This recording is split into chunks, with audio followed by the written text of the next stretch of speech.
استقلال هیوادوالو مبارک، استقلال جهاد پالو مبارک، څه عظیم افتخار دی. بسم الله الرحمن الرحیم. د 140مه د افغانستان په تاریخ کې هغه تاریخي ورځ چې په لړ کې له افغان خاورې د اشغال توره لمن ورکه او پر ځای د هوریت سپینه لمن خوره شوه. له ننه شاوخوا 20 کاله وړاندې پر افغان خاوره امریکا او په لسګونو مل متحدینو یرغل ترسره کړ چې په نتیجه کې میلیونونه افغانان شهیدان او مهاجر شول. خو پر خپلو ظاهري امکاناتو غره یرغلګرو دا نه وه درکړې چې د افغانانو په فطرت کې د جهاد او مبارزې ولولې هیڅکله هم نه مري، بلکې د ظلم پر وړاندې مبارزه ورته له نیکونو پاتې یو میراث دی. افغان مجاهد ولس له یرغلګرو سره د سر او مال په قربانۍ او د الله تعالی په نصرت سره بریالی مبارزه ترسره کړه چې په ترڅ کې د بریا تر سرحده ورسېدل. د 140مه هم هغه تاریخي ورځ چې راتلونکي نسل ته په میراث پاتې کیږي. نو په همدې مناسبت موږ هم د 140مې لپاره دغه خپرونه ځانګړې کړې ده. په دې هیله چې تر وروستیو شیبو راسره پاتې شئ او ملتیا مو وکړئ. ازادي مبارک، خپلواکي مبارک، امارات رنګین دی هر کال مبارک، امارات رنګین دی هر کال مبارک. ژمن ولس ژمن امیر کړي هر کار په تدبیر، موږ یو تن یو مدیر پاک سپېڅلی مسیر. ژمن ولس ژمن امیر کړي هر کار په تدبیر، موږ یو تن یو مدیر پاک سپېڅلی مسیر. هر امیر مدی ډاک له کمال مبارک، امارات رنګین دی هر کال مبارک. سل کلن زر کلن شدا حال مبارک. بسم الله الرحمن الرحیم. تاسې اوریدونکو لیدونکو ټول د افغانستان مومن مسلمان مجاهد ولس ته او په ټوله کې د نړۍ خواخوږه مسلمانانو ته د دې سترې بریا او فتح مبارکي وایم. د داسې بریاو په هیله باندې نورو مسلمانو ولسونو دپاره هم واقعا د سقراط یو خبره ده وایي چې یو ځل کامیابي پیروزي په 100 ځله مات خوړلو یا شکست باندې ارزي. همداسې ده د دې سترې فتح دپاره همداسې سترې قربانۍ ورکړل شوې. 20 کاله 2 لسیزې دي. ګوره د انسان زندګي ده. هلک وزېږي په 20 کاله کې ځوانېږي او د اولاد څښتن کېږي مري. یعنې د یو انسان زندګي ده. خو دومره غټه اوږده مبارزه وسوه سپېڅلي هدف دپاره. په لنډو ټکو کې خپله خبره را لنډوم هم او کوشش کوم د دې چې تطبیل را نه شي. د بریا ته د رسېدو دپاره د تر ټولو مهم زما فکر باندې 3 ټکي دي. تعهد ده. موږ ته ژمنتیا باندې تعبیر ځینې کوو. یو ژمن ولس چې وي هغوی ځانونه بریا ته رسوي. په لنډو ټکو کې باید اشاره مو وکړو موږ تاسې مسلمان یو. قرآن کریم باندې مو ایمان ده، عقیده مو ده. د څو ځوانانو قصه پروردګار عالم جل جلاله کوي په سورت کهف کې. انهم فتیة آمنوا بربهم وزدناهم هدی. یو څو ځوانانو متحد الله تعالی ورته بیا بریا ورکړه، کامیابۍ ته ورسېدل. د هغوی په توسط باندې پروردګار عالم بیا لوی لوی جنجالونه حل کړي دي. تاسې 300 کاله چې وروسته بیا دې راویښت. فقط ما اشاره غرض وه. تعهد ژمنتیا د خپل نظام دپاره، د خپل هیواد دپاره، د علیا ګټو دپاره دا تر ټولو مهم د کامیابۍ راز ده. همدغه تعهد و. په ذمه کې موږ د علما پر دې باندې ډېر بار په وار وار باندې تایید هم کوي، تاکید هم ورباندې کوي. اطاعت، حسن سلوک له ولس سره. تاسې باور وکړئ چې دا اوس چې کوم موږ یو تر دغه وخت د تېر 20 کلن اشغال په وخت باندې اسلامي امارت مجاهدین له خپله مشرتابه څخه تر دغه اوس ډېر بیرېدل. محاکمې تر دغه ډېرې جدي وي.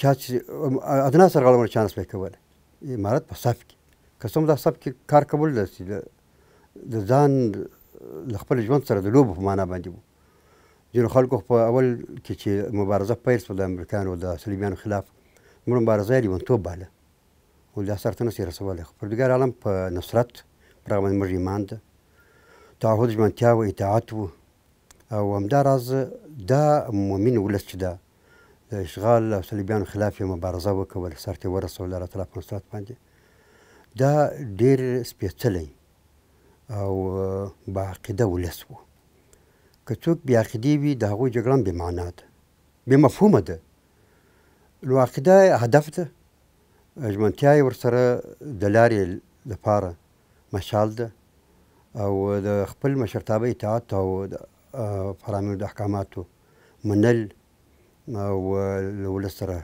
حسن سلوک کول د ولس زړونه راخپلول د کامیابۍ له مهمو رازونو څخه سو او بالاخره موږ تاسې دې شهیدان ووسېدلو پروردګار عالم په زندګي کې دغه فتح راته په سترګو ولیدله تاسې او ټولو ولسونو ته مبارک وي ځل بیا صبر زغم حوصله هر څه دپاره ډېر سخت ضرور ده دا په قرآن کریم کې چې د صبر و ان الله مع صابرین و صابرو او دا مصابره و صبر دا راغلي دغه معنا څه شی ده دا ده چې پر چا باندې یو غم و مشکل و تکلیف صدمه وارده سو دی په هغه باندې صبر وکړي همداراز د الله تعالی له معصیته څخه صبر وکړي ځان له پروردګار عالم په دښمني کې وانچي او تېره خبره بیا را معاده کم تعهد ولري په ژمنتیا باندې دا کار وکړي په پوره بصیرت باندې وکړي څوک وي چا خطا کړی وي د امارت مجاهدین چې دا چا خطا کړي نه وو پروردګار عالم یې فریضه و پر دې باندې لازمه سوې وه او سر ته رسول غوښتل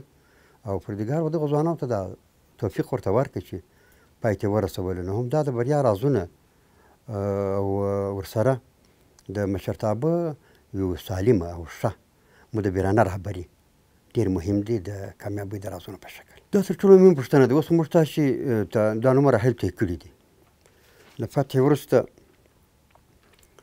په ښه حالت کې یو او د ښه حالت کله کله د ابتلا تر بده حالت سخت وي په داسې ابتلا کې پروردګار زندګي ټوله ابتلا ده کله پروردګار په داسې ابتلا کې څوک واچوي چې هغه په عیش و حشرت باندې هغه په زندګي په سامانالاتو په زیاتوالي پراخوالي باندې ډېره پراخه زندګي الله تعالی چاته ورکړي ولې لنبلوکم ایکم احسن عملا چې الله تعالی یې وښیي خلکو چې دغه ښه عمل وکړي او کومه طریقه یې غوره کړه هغه د خلاصون او د نجات سبب شو اوس موږ تر ټولو په فکر کوم په سخت امتحان کې راګیر یو طرف ته بل تیر شل کلن اشغال کې وو ولسي مسایل نه وو امارت مربوط که په مفتوحه منطقو کې وو محدود وو نو د دومره میلیونونو انسانانو مسؤلیت دغه نظام د مسؤلینو په غاړه ده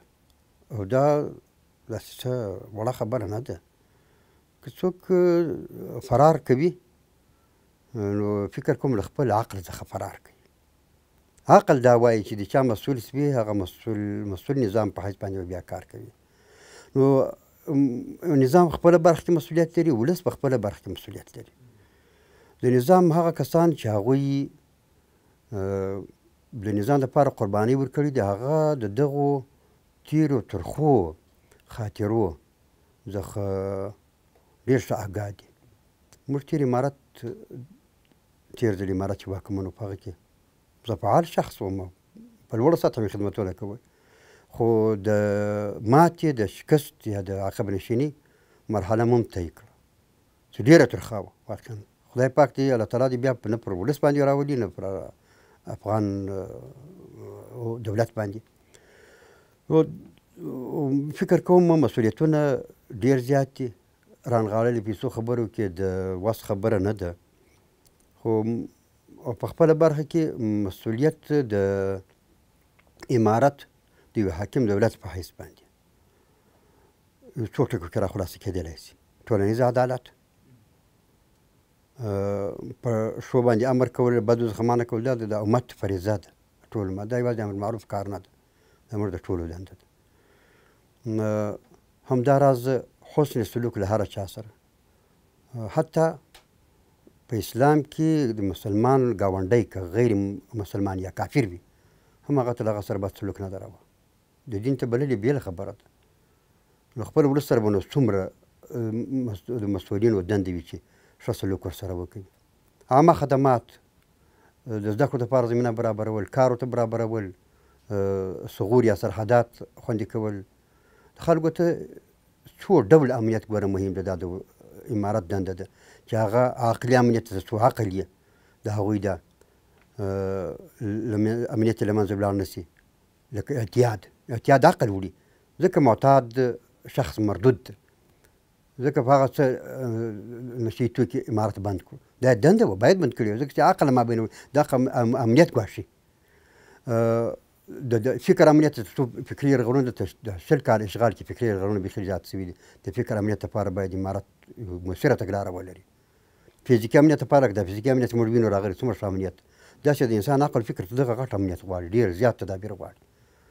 همداراز د ټولو انسانانو لکه چې د رسول اکرم صلی الله علیه وسلم حکم ده چې مؤمن چرلټ پر بل مؤمن باندې یا مسلمان چرلټ پر بل مسلمان باندې حرام ده. ماله و دم و عرضه، مال یې ځان یې د هغه عزت او د هغه وینه دا ورباندې حرام دي. نو دا د دغو امنیت بیا د دولت یا د امارت دنده ده، او دغه دنده دغه یوه برخه چې ده د فزیکي امنیت دا په ښه توګه سرته رسولی ده. همداراز صحي امنیت، غذایي رژیم په لنډو ټکو باندې په ساده الفاظو باندې ووایي د خلکو غذایي رژیم و د دولت لپاره خوندي کړو، ځکه صحي امنیت د دولت تر غاړې ده، باید امنیت تابعه یې وکړي. همداراز دې اعتبار ته نور څه ولس چې پر حقونه حقوق پر دولت باندې لري، پر امارت باندې لري، هغه د دغه مسؤلینو ټولو دنده ده. په دې کې که څوک غفلت کوي، سالنګاري کوي، هغه فرار کوي له وظیفې څخه. او ولس ته د دغو ټولو شیانو په بدل کې فقط 3 ټکي دي د هغوی ذمهواري: شکر، په ناشکرۍ کې نعمت له لاسه وځي، خدای دې نه کوي. صبر که داسې وي څه مسایل لاینحل پاتې وي، څه مشکل وي، چاته یو جدي یو وړ مشکل وي، د شخص له خوا څخه د امارت ته منسوب وي. یا د امارت نظر هغه نه، امارت یو نظام نوم ده، هغه د یو شخص نوم نه ده. زغم، حوصله، او همداراز له دغه امارت سره په دغه شته ټولو چارو کې بشپړ همکاري. ځوانه طبقه د سبا پلرونه دي، د بل سبا نیکهګان دي. نو دا دولت ملت هر څه ودې تور پاتې کېږي. او افغانستان عجب د افرادي قوت زیات لري. د افرادي قوت نه د ځوانانو قوت، دا د بشري قوت چې موږ تاسو دا بیخي زیات لري. یعنې دومره ځوانان چې موږ لرو په افغانستان کې، یا بیکار دي یا پر کار دي، یا په درس په نور چار باندې بوخت دي، یعنې بوخت بیخي زیات لري. موږ اکثره برخه ځوانان دي، ولې موږ عمرونه هم په مجموع کې کم دي، ځوانه طبقه مو ډېره. ځوان د ولس راتلونکی دی، د دولت هم راتلونکی دی، د هېواد هم راتلونکی دی. 3 ډوله مسؤلیتونه لري ځوانان. د خپل نظام په وړاندې مسؤلیت یې دغه ده چې دغه نظام ملاتړ وکوي، برخه یې واوسېږي. دا نظام دا افغانستان اسلامي امارت، دا یوازې طالبان اسلامي امارت نه موږ نه ورته وایو، دا موږ وایو د هر افغان باید ځان پکښې ویني. دا موږ دعوه کوو، موږ ځان باید پکښې ویني. دا ځان به څه وخت پکښې ویني؟ دغه ځوان چې ځان نه پکښې ویني یا ځان نه ورګډوي، نو خدای په خپله پر حاشیو باندې ګرځي. خدای مه کړه که داسې وي چې من شذ شذ فی النار، حدیث شریف کې راځي، که څوک داسې وي چې په غلطه لار ولاړ، هغه اور ته ځي، هغه لار بیا غلطه تللې. نو ځوان ته دغه نظام ملاتړ، د نظام په وړاندې د دین په وړاندې مسؤلیت لري چې د خپل دین مضبوط وساتي، ځکه د فتنو وخت او یرغلونه، فکري یرغلونه، واقعي یرغلونه، همداراز پر دین باندې یرغلونه د هرې خوا پیل دي، شروع دي. او درېیم د هېواد په وړاندې باندې دوی مسؤلیت لري چې د هېواد دوی یو فعاله برخه واوسېږي، تر څو د راتلونکی په یو زموږ د هېواد راتلونکی په یو کمزوري قشر پورې ونه تړل شي. او دوی باید یو قوي مټ واوسېږي، د دې دپاره یو واحد قوت واوسېږي، د دې دپاره چې د هېواد د دین او د نظام د لوړو ارزښتونو څخه دفاع وکوي، او افغانستان هغه برم چې پخوا یې و هغه تازه کړل شي او تحفظ یې وشي. استقلال هیوادوالو مبارک، استقلال هیوادوالو مبارک. آزاد اوس مو کلی کې سکون ده اوس مو کلی کې خوښي ده اوس مو کلی کې سکون ده اوس مو کلی کې خوښي ده هدا تړمو وښکو وخت تیر شوی آزاد ده اوس مو کلی کې سکون ده اوس مو کلی کې خوښي ده هدا تړمو وښکو وخت تیر شوی آزاد ده هدا تړمو وښکو وخت تیر شوی آزاد ده د اسد په 40 کال 1400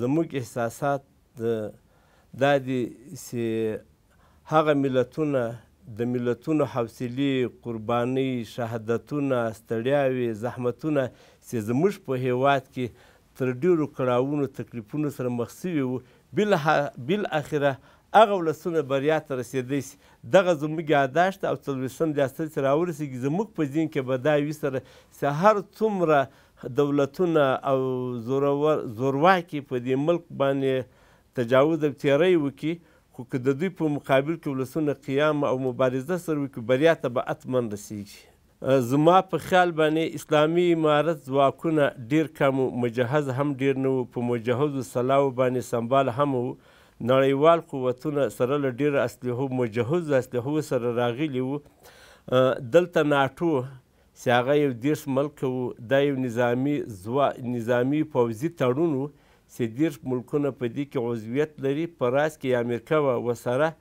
د اشغال په وخت کې له 48 زیات ملکونه وو زموږ په دې ملک باندې یرغل او تجاوز یې وکړ زما په نظر سره په مالي او په تخنیکي دغه کې ټوله نړۍ د امریکا شاته ولاړه وه یو طالبان یوه وړه ډله وه چې هغه ډېره مجهزه امنه وه خو په 20 کاله جنګ کې بالاخره اسلامي امارت بریا ته ورسېد زما په نظر باندې ځانګړتیاوې به د مجاهدینو په قرآن کریم باندې او په دې آیات کریمه باندې عمل و بل هېڅ هم ظاهري اسباب وسایل نه وو چې سړی دا وایي چې د دغه وسایلو د اسبابو په نتیجه کې اسلامي امارت بریا ته رسېدلی ده خداوند متعال فرمای اعوذ بالله من الشیطان الرجیم بسم الله الرحمن الرحیم یا ایها الذین آمنوا اذا لقیتم فئة فاثبتوا واذکروا الله کثیرا لعلکم تفلحون وأطیعوا الله وآتوا الرسول ولا تنازعوا فتفشلوا وتذهب ريحكم فاصبروا واتقوا ان الله مع الصابرین زما په ګمان باندې او بلکې یقین مې ده چې مجاهدینو په دغه آیات باندې عمل کړی و دا د بریا یو راز و خداوند متعال په دې کې 6 شیان ذکر کړي دي کله که ته د کفارو له یوې ډلې سره په جنګ کې مخامخ سولي تاسې به ثابت قدمه اوسئ میدان به تیښته نه کوئ دښمن سره به جنګیږئ او دوم دغه د تاسې به د خداوند متعال ذکر کثیر کوئ د الله به اطاعت کوئ د رسول به اتباع کوئ خپل مابین کې به جګړې نه کوئ اختلاف به نه کوئ ستاسې خپل مابین کې باید وحدت ولرئ او بل تاسې به په مشکلاتو باندې به صبر کوئ او تقوا به کوئ زما په یقین مې دا ده چې دغه 6 امرونه یا دغه 6 حکمونه د خداوند متعال د مجاهدینو د بریا راز ده او خداوند متعال هم وایي ستاسې ثابت قدمه په جنګ کې اوسیږئ د میدان نه تیښته مه کوئ دښمن سره وجنګیږئ د الله ذکر کوئ دې دپاره ستاسې بریا حاصله کړئ نو د مجاهدینو د بریا راز په دغه آیات کې و چې مجاهدینو ډېر مشکلات وګالل د مجاهدینو په مابین کې وحدت و اتفاق و اختلاف نه په 20 کلنه طولاني جګړه کې مجاهدینو هېڅکله اختلاف او جنجال نه و سره ټول متفق و یو امیر یو امر و نو زما دا یقین ده چې د بري راز په دغه 6 اموراتو کې و چې خداوند متعال بریا مجاهدینو ته او اسلامي امارت ته ور په برخه کړه د دې وحدت راز په دې کې هم زما دا یقین ده چې د مجاهدینو د قرآن کریم په دغه آیات باندې عمل و چې مجاهدینو کړی و خداوند متعال فرمایي واعتصموا بحبل الله جمیعا ولا تفرقوا تاسې وایي تمسک په قرآن کریم سره وکئ او تاسې تفرق او اختلاف مه کوئ. د مجاهدینو د خپلو عمراو اطاعت کوو، د شرعي امورو پابندي ورسره وسره او په مابین کې اختلاف او جنجال نه و. د مجاهدینو د وحدت راز هم په دغه آیات باندې د عمل کولو وجه وه چې دوی تفرق نه وکړي، اختلاف یې نه وکړي، تمسک یې په قرآن کریم سره وکړي. زما په نظر باندې زموږ اوسنی نسل دغه ځوانان، زموږ ملت د تیر سوي نسل، زموږ د شهیدانو قرباني باید هیر یې نه کړي. د دوی د قربانیو دغه وینو امانت باید په وږو باندې بار کړي. د شهیدانو وارثینو ته پیغام به مو دا وي، دا د شهیدانو د قرباني هغه ثمره او نتیجه ده چې موږ او تاسو د افغانستان ټول ولسونه په ارامه او په اطمینان سره په سکون سره خپل ژوند او زندگی تیروي. نو له هغو څخه مو غوښتنه ده د حتما د یو چا زوی شهید کېدل، ورور شهید کېدل، یو بل تکلیف زحمت رسېدل، دا یو مصیبت، یو غم او درد ده. خو موږ د هغوی دپاره دا لرو او دا توصیه ورته کوو چې هغه ارمانونه د شهیدانو چې ځان سره درلودل، هغه ارمانونه په ځای سوي دي سره. هغه دوی چې کومه قرباني شهیدانو ورکړې وه، هغه د اسلامي نظام د حاکمیت دپاره ورکړې وه. لله الحمد، اسلامي نظام حاکم ده او په ټوله دنیا کې زما په یقین باندې داسې یو اسلامي نظام په نړۍ کې نشته لکه په افغانستان کې د اسلامي امارت.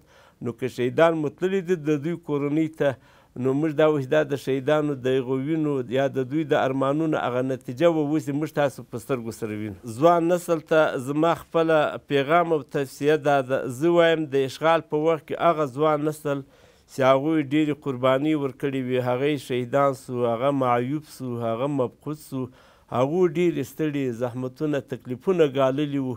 هغوی د بدن په قرباني سره نظام لاسته راوړ، هغوی په ډېره ستړیا په ډېره زحمتونو سره په خپلو وینو سره اسلامي نظام حاکم کړ. نو تر ځوان نسل نه مو دا غوښتنه ده چې د دوی د شهیدانو هغه ستړیاوې، هغه قربانۍ هیرې نه کړي. که د بدن په وینو باندې نه وي، د بدن په خولو خو باید وساتي.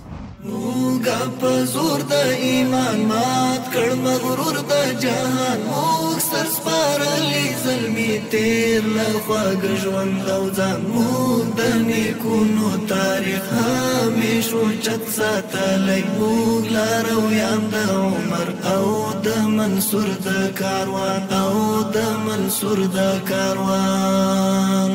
مور مو د روس او انګریز او د ناټو ګوره کړه، هم مو ترې وړې جګړه ته په خالي لاس او ځان.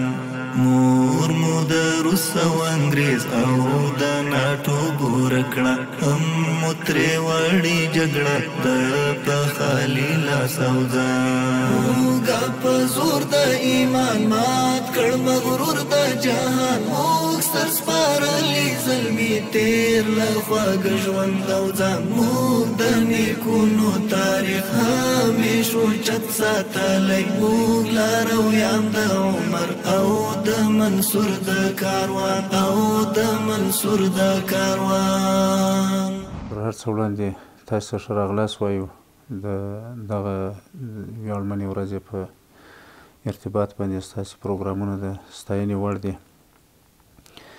افغانستان بدبختانه له ډېرو ناخوالو وروسته دغسې د یوې ورځې څښتنان دي چې په هغې کې خپلواکي لمانځي او د نړۍ زبر ځواکونو ته یې په نه امکاناتو په تسو لاسو په ضعیف اقتصاد باندې یوازې په خپل ایماني غیرت او ملي یووالي او پوره اطاعت باندې داسې ماتې ورکړه چې یو تاریخي ماتې یې ورکړه.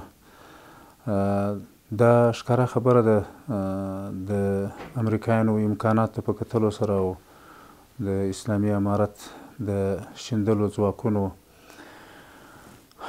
او کمو امکاناتو په کتو باندې داسې فکر نه کېدی چې یو ورځ به موږ داسې یو ویاړمنې ورځې د یو فتح شهیدان یو. خو دا زموږ ایمان او باور ده چې الله تعالی څنګه وعده کړې وه چې تاسې زما د دین نصرت وکړي، زه به ستاسې ثابت قدمه کړم او ستاسې نصرت به وکړم. چې موږ نن شهیدان یو، چې هغه زموږ د ځوانانو قربانۍ او د الله تعالی نصرت موږ دغه ځای ته رارسولي یو چې نن موږ الحمدلله خپلواک یو، یو بشپړ اسلامي نظام او حاکمیت لرو. د الله تعالی نصرت بغیر خو هیڅ نه کیږي. هر څه چې الله تعالی وغواړي هغه کیږي. خو دا ښکاره خبره د الله تعالی نصرت سره سره د افغانانو غیرت، شهامت دا هم د هیرولو نه دي. د طالبانو په دې لاره کې ډېرې سترې قربانۍ ورکړي دي. داسې ځایو ته تګ چې په هغه وخت کې ممکن نه و، دوی ممکن ګرځولي دي. مثلا دلته په مرکزي قطعاتو کې چې کوم چریکي عملیاتونه کېدل، که تاسې د هغوی نقشې مطالعه کړئ حیران به پاتې شئ. نو دا د الله تعالی نصرت سره سره د مجاهدینو همت او غیرت و چې دغه بریا موږ ترلاسه کړه. دا خو یو ډېر ویاړمن تاریخ د ډېرې خاطرې لري. شاهد د هیرولې یو ډېره غټه ستره جفا یي. او تر ټولو غټه خاطره چې زه کله کله فکر وکړم هغه د هغه غریب ولس حمایه وه، د هغه درپدره ولس حمایه وه چې هغوی به د خپل اولاد هغه د خولې مړۍ به یې مجاهدینو ته ورکوله او د دوی په اقتصاد باندې هېڅ داسې یو منفي اثرات نه ښکارېدو په هغه وخت کې. او نور خاطرات د جهاد ډېر زیات دي. په کمو امکاناتو کې د مجاهدینو له دقیق چې د دوی کوم ټکنالوژي وه چې دقیق ویشتل کوي، نو زما سره تر ټولو غټه خاطره همدا ده چې 2 وارې دوی په موږ باندې بمبار کړی دی او موږ سره لیسي امید به مو نه و، خو بیا هم خلاص شوي یو. هغه د الله تعالی نصرت باندې یا یو وخت کې یو بمبار کې رالم، نو زما هغه وخت کې داسې په لنډ وخت کې 2 ورونه شهیدان سوي وو. نو داسې فکر مې کاوه چې اوس خو دا د شهید کېږي. نو هغه د کور ماشومان او یتیمان مې حسابل، خو توانېدم نه چې حساب یې کړم. د دوی حساب مې نه سوی برابرولی. په دې وخت کې بمبار خلاص و او زه روغ ته راووتم. نو داسې ډېرې خاطرې شته چې شاید د هغوی یادول ډېر وخت ونیسي. خو تر ټولو مهم څه دا دي چې باید هیر نه سي چې په کمو امکاناتو د افغانانو قربانۍ طالبان باید دا د ځان یوازې کمال ونه بولي. په دې کې د ولس ډېره غټه ونډه وه. د ولس ډوډۍ، د ولس ګرمه بستره، د ولس اعانه، چانده، دغه هغه څه و چې موږ یې بریا ته ورسولو. په دې کې زما په نظر تر ټولو مهم قوي عزم، متین عزم او اراده وه. دوم اطاعت و. دریم دقیقه محاسبه وه. دقیقه محاسبه دا معنا چې په کمو امکاناتو باندې هغه د کمین دپاره یو خاص ځای انتخابول، د مین دپاره خاص ځای انتخابول، د دښمن حرکات څارل او الله تعالی ته ځان ډېر عاجزه ښول.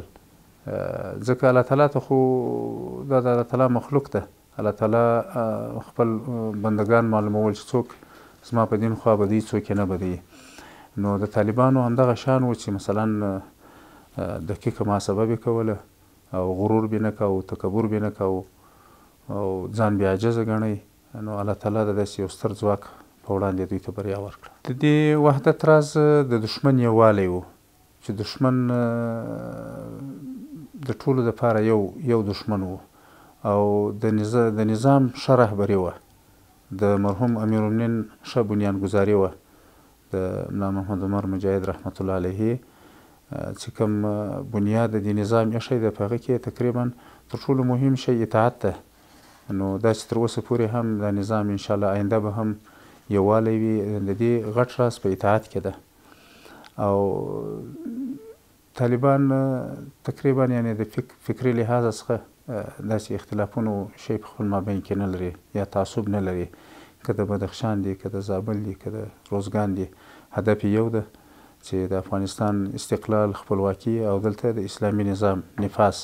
نو په دې کې انشاءالله ډېر زر یو تفاهم سره راځي او ټولې زر سره جوړېږي. کله چې اهداف مختلف سي، ګټې مختلفې سي، بیا اختلافات زیږوي. زما په نظر تر ټولو له مخه اسلامي امارت باید ډېر دقیقه محاسبه وکړي. د افغانستان هغه 50 کلن ناورین هېڅکله هیر نه کړي او له فرصت څخه په استفادې چې دا اوس په افغانستان کې الحمدلله یو باثباته اسلامي نظام ده، امن ده، د دې درناوی وکړي. په هغه کې که د ولس څخه ځینې سهوې کېږي، د ځوانانو څخه سهوې کېږي، له هغوی سره نرم چلند وسي، هغوی ته د تعلیم، د لوړو زده کړو زمینه مساعده سي، د کار زمینه ورته مساعده سي، عصري علومو ته داسې توجه وسي لکه 15 وخته جومات ته چې موږ متوجه یو عصري زده کړو ته داسې توجه وسي ځکه که د نړۍ بل ځل پر موږ راځي موږ باید یو د ټکنالوژي په مټ باندې د هغوی مقابله وکړو او دا یو الهي امر ده د خدای پاک له خوا څخه پر موږ باندې فرض ده چې موږ باید عصري علوم زده کړو او د عصري علومو په مټ باندې د خپل دین او خاورې حفاظت وکړو او د ولس څخه مو غوښتنه دا ده چې موږ ډېر سیاسي تنظیمونه ولیدو ډېرو خلکو لاسنیوی زموږ وکړئ موږ د ډېرو خلکو ته کار وکړئ کله پاکستان سره غورځېدلي کله ایران سره کله شرق سره کله غرب سره ولې دې هېڅ شي نتیجه ورنه کړه 50 کاله یې موږ د ویر په ټغر باندې کښېنولو زموږ ځوانان یې یتیمان کړو زموږ خویندې کونډې سوې د دې دپاره چې افغانستان باثباته پاتې شي موږ د دې اسلامي نظام پوره ملاتړ وکړو د اسلامي امارت تر څنګ ودرېږو په ډېرو وړو موضوعاتو باندې تنقید نه کړو په سوشل میډیا کې په نورو مجالسو کې او د اسلامي او شرعي احکامو درناوی وکړو که هغه موږ ته د امر معروف لخوا ویل کېږي که د نورو ادارو لخوا راته ویل کېږي هغوی ته په درنه سترګه وګورو او هغوی په ځان کې عملي کړو نو د ولس او د اسلامي امارت یووالی د اسلامي امارت ترحم او شفقت دا به د دې باعث وي چې دغه نظام به انشاءالله بقا پیدا کوي شهیدانو وارثین تقریبا یعنې که د افغانستان ولس سړی یو محاسبه وکړي نو ټول همدغه وارثین پاتې دي داسې کورنۍ نشته چې هغوی دې په دې لار کې قربانۍ نه وي ورکړې ډېرې سترې قربانۍ خلکو ورکړي دي هغوی څخه زما غوښتنه دا ده چې تاسې باید په خپل شهداو باندې افتخار وکړئ وویاړئ دغه کم فعلي نظام چې ده چې د افغانستان له یوه سره حرکت وکړي تر بله سره د آبادۍ او د بیا رغونې کارونه شروع دي او امن د سوکالي ده هر سړی په عزت ده دا ستاسې د بچیانو د وینو برکت ده دا هغه وعده وه چې دوی سره سوی وای په هغه وخت کې چې که تاسې د الله د رضا دپاره د الله دین قایم کړئ بیا به انشاءالله تعالی دغسې یو نظام موږ شهیدان یو چې هغه به خپلواک وي پردي پال به نه وي او په هغه کې به د خلکو مال او عزت او ناموس خوندي وي نو الحمدلله دا هر څه د دوی د بچیانو د دوی د ورونو د دوی د قریبانو د قربانیو په برکت باندې نن لاسته راغلی دی باید په ګډه یې ساتنه وکړو د ځوان نسل څخه مو هم غوښتنه دا ده چې هر څوک خپل حدود لري اسلامي نظام خپل حدود لري مثلا د دې مطلب دا نه ده که زموږ یو ځوان په اروپا کې وخت تېر کړی او دی هغه د اروپایي ټولنې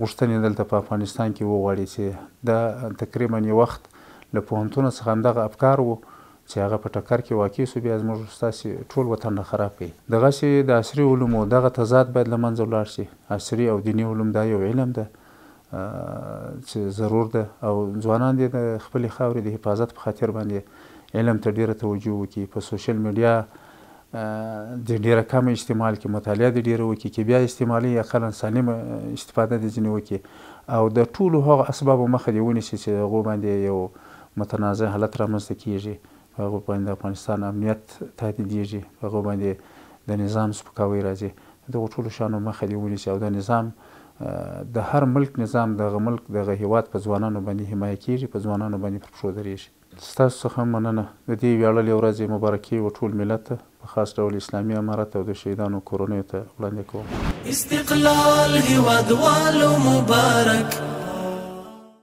استقلال هیوادوالو مبارک خپلواک د خپل اختیار دی د یرغل لاسونه غوڅ شول اشغال تورو خیرو ندی پاک شول مانا خبر یې چې د څومره بچی تا نسپیل نشول تر تورو خاورو لاندې بې کفنه بې دیدانه خبر یې چې د څومره بچی تا نسپیل نشول تر تورو خاورو لاندې بې کفنه بې دیدانه تر تورو خاورو لاندې بے کفنا بے دیدانا آزاد ملک پر دیو کڑے کنم کڑے وطانا تبریک دی استقلال ختم جگڑا چلویخت کلانا لغرونو او هوارنا دی وکا و پختنا پچمرا قربانیو دی مونگ وکڑا لساتانا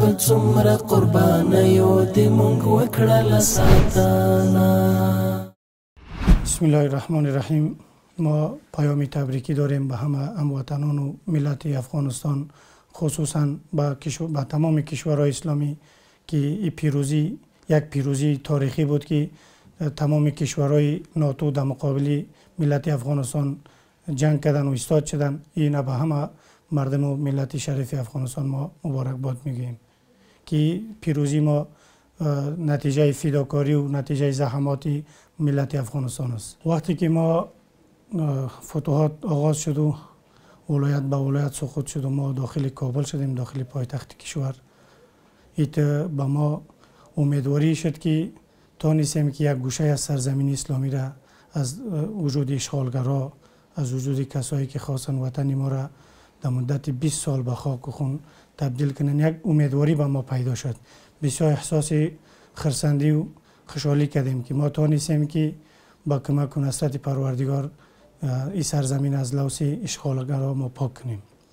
و این پیروزی را ما دیدیم که الحمدلله تمام مردم افغانستان، تمام مسلمانای افغانستان بسیار خوشحال بودن و یا به چشم خود دیدیم خوشحالی مردم که یک طبقه مردمی بسیار اندکی بود که از این ناراض بودن، دیگه همه ملت افغانستان خرسند و خوشحال بود. ما همیشه به امید بودیم که یک روزی ما پیروز میشیم. مثلا برنامه جهاد همیست که ما 20 ساله که در این برنامه زندگی کردیم. خب به خاطری که جهاد یک عبادت است ما خستم نشدیم. ما احساس داشتیم که تمام مسلمان ها از زیر استعمار و اشغال نجات پیدا کنن. ما بسیار احساس خوب داشتیم. ما شکرگزاری نصرت پروردگار هستیم و شکر او را انشاءالله میکنیم. اصلا که اشغالگرا به حدود 60 ملک یا 40 ملک به نام ناتو داخل افغانستان شدن. وقتی که مبارزه آغاز شد، ایت پیروزی ما به خاطر 2 هدف اوجا مبارزه میکردیم. یکی آزادی کشور از اشغالگران و دومی که به خاطر اقامه نظام اسلامی. و یک هدفی که بسیار هدف مهم بود که ما را وادار کرد که در مقابل یک لشکر وسیع البنیانی که دیگه هیچ توازنی با اونا ما نداشتیم، نه از لحاظ عدد، نه از لحاظ عده، نه از لحاظ تربیت و نه از لحاظ انسجام، از هیچ لحاظی ما توازن با دشمن نداشتیم. و او هدف شهادت بود که ما به خاطر شهادت جنگ میکردیم و اونا به خاطر زندگی جنگ میکردن و این دو لشکر هیچ وقت با هم برابری نمیشود. ما از هیچ لحاظی با دشمن برابر نبودیم. تربیه عسکری اونا فوقتر از ما بود. امکاناتی که ما در دسترس داشتیم در مقابل اونا هیچ بود. یعنی 40 کشور با تمام قواش داخل افغانستان شدن و همراه کسایی که در افغانستان دولتی که بود با همراه اونا ما بسیار به چیزی اندک ما مبارزه کردیم و هدف از این پیروزی ما همی بود که ما به خاطر شهادت و به خاطر اقامه نظام اسلامی مبارزه میکردیم. با خاطر ما پیروز شدیم. مدتی که ما در کوه دره بودیم اکثرا وقتهای بسیار دشوار بود، لیکن موضوع جهاد بود، موضوع لذت بخش بود. تنها روزهای سختی که ما به یاد داریم ایتو وقتی بوده که قوتهای ناتو و همراه کسای حکومت داخلی که بالای ما حمله میکردن، سرما بسیار شدید بود. دیگه ما امکانات هم نداشتیم، از تمام لحاظ ما مشکلات داشتیم. حتی وقتی شده که زخمی های خود نتونستیم که در سرما ما حفاظت بکنیم، اونا در راسی چشمای ما شهید میشدن. هر وقتا که به یاد میاد ما اشکای ما جاری میشود.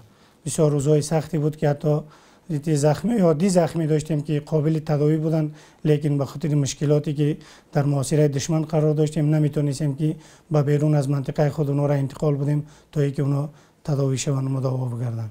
قبلا سوالی قبلی به شما یادآور شدم که همین ما که در مقابل 40 کشور که پیروز شدیم و مبارزه بسیار طولانی را انجام دادیم که 20 سال دوام کرد. این مبارزه تنها هدفهای مقدسی داشتیم که ما به خاطر ختم اشغال، به خاطر اقامه نظام اسلامی ما مبارزه کردیم که تانستیم که پیروزی به نصرت پروردگار بیاید و من نصر الله من عند الله. و ما کوشش خود کردیم، لیکن نصرت پیروزی از جانب پروردگار بود که ما را در را یاری کرد. و اصلا مبارزه خو از حفظش کده آسانتر است. مبارزه کدام مشکلات خاص نداره، اما وقتی که انسان پیروز می شود، در پیروزی حفظی پیروزی بسیار سخت است. مثلا ما از قبلا تجربه شد جهاد قبلی افغانستان که مجاهدین با روسا جنگیدن، اونا نتونستن که همه فتوحات و پیروزیشان ولی نتیجه گیری بکنن، کدام نتیجه به دست بیا و بالاخره احزاب‌های مختلفی بود. اما امارت اسلامی با متحد کردن تمام اقوام اینا زیر یک بیرق این سبب شد که ما پیروز شیم. این موضوع اتحاد ما بود و کسایی که در وقت جهاد همراه ما بودن شهید شدن و این همه ملت و مردم همه دنیا میدونن که پیروزی از اثر خون اوناست. قربانی اونا دادن که ما راحت زندگی میکنیم. تمام مشکلات و چیز اونا متحمل شدن و این گپی ما با او کسایی که از خانواده اونا شهید شدن با امارت اسلامی همیشه همکار باشن در رابطه تطبیق نظام اسلامی، عدالت و در راستای تامین امنیت با امارت اسلامی، چرا که فرزندای بهترین فرزندای خود در را شهید دادن و نتیجه خون شهدا امروز که ما در افغانستان یک دولت اسلامی داریم. نسل جوان و باید که در راستای عدالت، در راستای حفظ حکومت، در راستای کارکردهای حکومت اونام در پلوی حکومت ایستاد شوند. پیام ما با اونا است که خود آماده بسازن تا به چیزهای اسلامی که این قربانی از ما گرفت. ما یک حکومتی که همه چیز عدالت دو تامین شوه، امنیت تامین شوه، مردم از ما این را تقاضا دارن. باید تمام جوانان در راستا کوشش خود به خرج بدن تا اینکه بتونیم که یک حکومت سالم، یک حکومت مستقل، یک حکومت آزاد داشته باشیم. مسئولین و کارکنان تلویزیون، رادیو تلویزیون ملی هزاری تشکر میکنیم که این فرصت به ما دادن تا اینکه ما یک چیزی احساسات خود با مردم ملت خود شریک بسازیم. و کشورهایی که میخوان دوباره به افغانستان در فکر هستن که ما بتونیم که آینده به افغانستان تجاوز کنیم، افغانستان اشغال بکنیم و ما فرزندانی الحمدلله تربیت کردیم در راستا که اونا به خاطر حفظ منافع اسلامی، به خاطر سرزمین‌های اسلامی جانهای خود اونا قربان میکنن. در مقابل هر ابرقدرت و زورگوی وقت اگر بیان ما ایستاد هستیم، یا شهید میشیم یا پیروز میشیم. این پیام ما به کشورهایی که در فکرشون اشغال هستن. زاد مولا پردیو کړې کنه مکړې وطن تبریک دی استقلال ختم جګړه څلوېښت کلان لغرونو او هوارینه دی وکوه پښتنه. بسم الله الرحمن الرحیم. په سر کې ستاسو له ټول راغلي ټیم څخه ډېره زیاته مننه کوم چې تر دې ځایه مو تشریف راوړ او زموږ غږ تر هېوادوالو پورې بدرګه کوئ. واقعیت دا ده چې د اسد 40 د افغانستان په تاریخ کې یوه تلپاتې او نه هېرېدونکې ورځ ده. هغه ورځ ده چې د وخت استکباري قوت اشغالګر ځواکونه له خپلو اړوندو ټولو متحدینو ګوډاګیانو سره یوه تاریخي او شرمېدونکې ماتې وخوړله او په مقابل کې داسې یوه کوچنۍ ډلګۍ چې هېڅ نوع امکانات یې په لاس کې نه فقط و فقط د الله جل جلاله نصرت ورسره او د خپلو ولسونو ملاتړ ورسره هغه د بریا تر درشله پورې ورسېدله. په ویاړ یې تاسو درنو لیدونکو او ټولو ولسونو ته مبارکي وایو. الله جل جلاله دې دغه راغلی امنیت د همیش لپاره قایم او دایمه ولري. په پای کې ولسونو ته ډاډ ورکوو چې ستاسې زړور بچي د ملي اسلامي اردو ټول منصوبین ستاسو د امنیت ساتنې په خاطر باندې شپه ورځ په خدمت بوخت دي، هلې ځلې کوي او په دغه لاره کې که هر نوعه مشکلات، ستونزې، تکالیف او زحمتونه په دوی باندې راځي، انشاءالله د مرګ تر وروستي سلګۍ پورې به ستاسو د امنیت په خاطر او د اسلامي ارزښتونو د تحقق او تحفظ په خاطر د ملي ارزښتونو د دفاع او د خپلې پاکې او مقدسې خاورې په دفاع کې به په میړانه باندې جنګیږي، ولاړ به وي او تر وروستي سلګۍ پورې به انشاءالله دریغ ترې نه کوي. او په څنګ کې یادونه لازمه بولو چې هغه مجاهدینو او هغه شهیدانو چې په دغه لاره کې خپل سرونه نذرانه کړه او قربانۍ یې ورکړلې، انشاءالله موږ هغې ته ژمن یو، هغه به نه هدر کېږي، هغه به نه خیانت کېږي او د هغې ساتنه به کېږي. الله تعالی مو ونازوي. موږ ژمن یو چې د خپل دین، هیواد او ولس ساتنه به په هر رنګه مشکلاتو کې کوو. د شهداو ارمانونه به ساتو او د آزاد اسلامي او واحد افغانستان لپاره به د ژوند تر وروستۍ سلګۍ جنګیږو. تکبیر!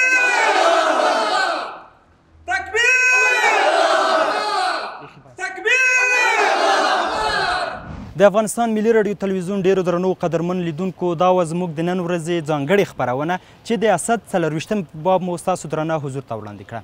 تر بیا او بلې خپرونې چې زه نثار احمد سرفراز ستاسو درانه حضور ته حاضرېږم، تاسو په لوی څښتن تعالی سپارم. ښاد، آباد او بریالي اوسئ.